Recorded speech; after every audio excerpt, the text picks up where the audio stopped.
After 13 years, the Dark Ages are finally over. Kathleen Kennedy is stepping down as head of Lucasfilm, with Dave Filoni to take her place. Now, 5 years ago, Dave Filoni would have been my first pick to run Star Wars. But after recent failures such as the Acolyte, I'm left feeling a little bit doubtful in his ability to lead Star Wars back into the promised land. We're going to break it down in this video. Stay tuned.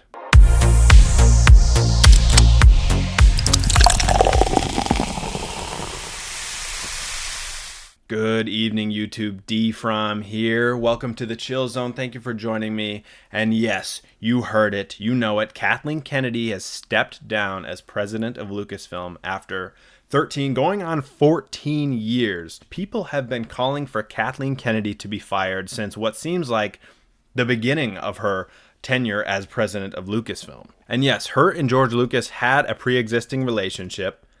Not that they were in love or anything, but you know what I mean. They worked together on the Indiana Jones films. She actually executive produced some of the later movies. And let it be known, the way to George Lucas's heart is actually to show some love to the Indiana Jones series. So yes, she was handpicked by George Lucas to lead Star Wars. So we trust George Lucas's judgment. You would think this would be the greatest person for the job, but unfortunately, the past 13 years for Disney Star Wars have been anything but a success. Kathleen Kennedy has been at the center of that. When you're in charge, a whole lot of the blame is going to fall on you. But it is important to note that Kathleen was not forced out by Lucasfilm, though people have been calling for it for years. But we don't know for sure. Maybe there was some pressure to say, hey, Kathleen, let's call it. You're getting up there and we're kind of ready to see you go, and this is where the future comes in. Kathleen is out, and Dave Filoni is in, people. And Dave has been around Lucasfilm for longer than Kathleen.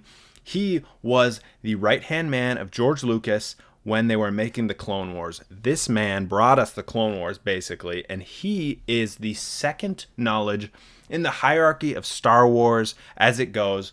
I would put Dave Filoni as number 2, lore-wise, to George Lucas himself. And that was kind of his role at Lucasfilm. He was the guy that would always ask the questions. Does this fit into the lore? Can you give this person this color lightsaber? Which for a long time, he did a great job at that because he's very knowledgeable. But as we'll get into, there's been some question marks around some of his more recent actions as a big executive at the company. And it does sound like here Filoni will be working alongside Lin-Wen Brennan, who I'm not familiar with, who is a co-president now at Lucasfilm. Sounds like this Lin-Wen is going to be more of the business side, leaving Dave Filoni to do what he does best and focus on the actual Star Wars. So I think this dual-pronged approach could be good, but will there be a conflict of interest?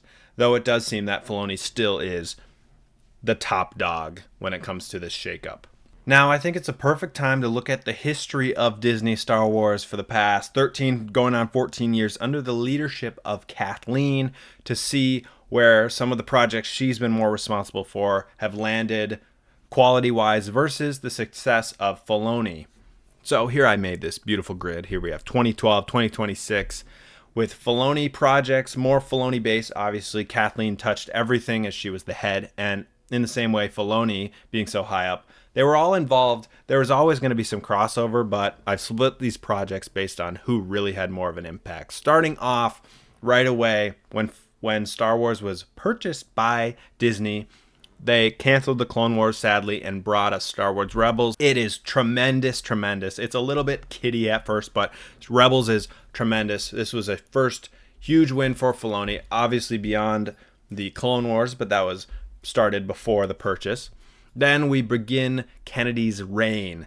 She hit us with The Force Awakens, and the sequel trilogy as a whole was a complete failure in my eyes and the eyes of many. The sequel trilogy, I believe, is the greatest stain and disrespect to the Star Wars legacy.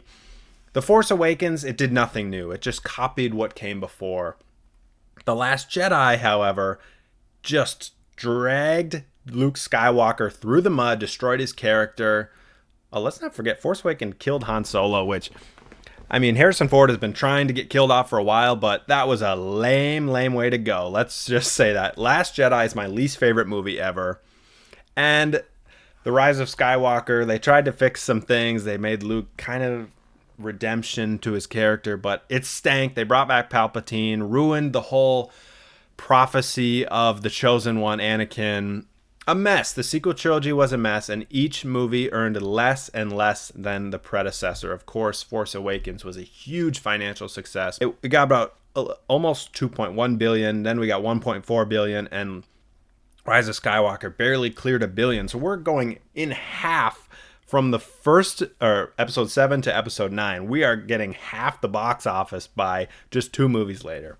Between episode 7 and 8, we have Rogue One, which I believe is the greatest success of Disney Star Wars. Rogue One was tremendous, and let's give Kathleen credit for leading Rogue One to success. Even though it had some reshoots, it was tremendous. Then we have Solo.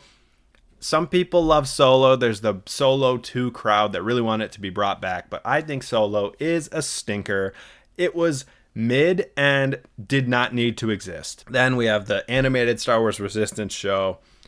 That's really leaned toward children. Whatever. Just some stuff for Disney Plus. Now on the timeline, we have Filoni with The Mandalorian, not to leave out Jon Favreau, who had a huge role in this, but this is more a Filoni-Favreau project compared to Kennedy. The Mandalorian swept the nation. It was a huge cultural thing, and it was tremendous. Then we have the Clone Wars Season 7. They revived the Clone Wars. Another huge win for Filoni, but the 4 middle episodes of the Clone Wars Season 7 were kind of stinkers, and they only gave us 12 new episodes, which is less than a normal season, and it felt like they wasted a lot of those. Like, yes, the last 4 episodes were unreal, but couldn't we have had 12 unreal episodes?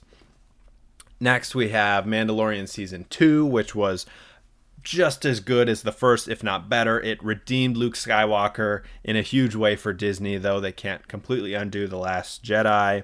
That was amazing. Then, more on the Kennedy side, we have Book of Boba Fett, which was stinking boring and gave us the iconic slow chase on the bikes, the biker gang, when they're going like 10 miles an hour. It was so boring. Like, it was cool to see Boba Fett, but they kind of made his character a little off. Then we have Kenobi, and this was a huge missed opportunity. They did not give Kenobi nearly enough money. When you bring back Hayden Christensen and Ewan McGregor to reprise their roles, my 2 favorite characters in all of Star Wars, and you make this whole thing about Reva, and it's not like, I don't even hate Reva. It could have been a different show, but why is half the screen time to her when Kenobi needs to... Gosh, that was such a missed opportunity, and it was only good because you're bringing back all the greatest characters. Bad Batch, another hit from Filoni. Andor, tremendous. I love Andor. We're going a little rapid fire here. Tales of the Jedi, big win. And yeah, here at the end of Kenobi, we kind of see a huge fall off from a lot of the Kennedy projects. She promised a lot of new movies, like the new Rey movie, the Rian Johnson trilogy that's coming, but a lot of her projects got canceled. And we see Filoni is just putting in work. It's almost like they're training him to become the big boss already, because he's got project after project. But after Tales of the Jedi is when we see the decline of Filoni, and this is why I'm starting to lose faith in him. The Mandalorian Season 3 was not good. It was not good, people. The first 2 seasons were great. Season 3 stank. Why did Mando give Bo-Katan the Darksaber? Just, by a technicality, here you go. It could have had an epic boiling face-off. But no, then we saw Bo-Katan face off against her random Mandalorian sidekick who we don't care about. That was lame. The first 2 seasons of The Mandalorian were putting all this work to find Grogu's master, get him to Luke at the end. It's this amazing ending to Season 2. And then in the first second episode, it's like, oh, here's Grogu back. Whatever, he doesn't want to be a Jedi. That was a terrible move, and this season was a huge letdown. And it started to see the cracks in Filoni. Tales of the Empire, that was pretty disappointing to me. Whatever. And Tales of the Underworld, none of these hit as hard as Tales of the Jedi, but maybe that's just because I think the Jedi are really cool. Ventress was back. That was kind of cool. But then Andor Season 2, that was, again, tremendous. But I'd say Andor feels a little less Filoni. It's a little more to the side, so I don't know how much credit I'm giving Filoni for Andor. Skeleton Crew was solid, but it didn't perform too hot. We're probably not getting a season 2. Then here we arrive at the big misses, people. Ahsoka, though it was cool. We got to see Anakin. We got to see some Clone Wars flashbacks in live action. Very cool. But the last few episodes and their handling of Ezra, they made him this weird nomad who like basically forgot how to use the lightsaber, and they give Sabine the Force. What was that about? Terrible. That was a fail. And then we have the stain of the Acolyte. Just terrible. Bleeding a lightsaber red when I'm just a Padawan Sith. What the heck? And this is the stuff that Filoni's supposed to be the man at. The lore, these lore things, he's been given more freedom. We can't blame Kennedy for Ahsoka having a bad ending, or we can't really blame her for the Acolyte. It sounds like Kennedy, more recently, has been hands off. And so really, Filoni, what the heck were you doing letting these things happen? And, maybe Ki-Adi-Mundi said the Sith have been extinct for a millennia. Oh, wait, but I forgot this time, like 100 years ago when, there were some Sith. What? This is where Filoni needs to put his foot down. This is lore-breaking stuff.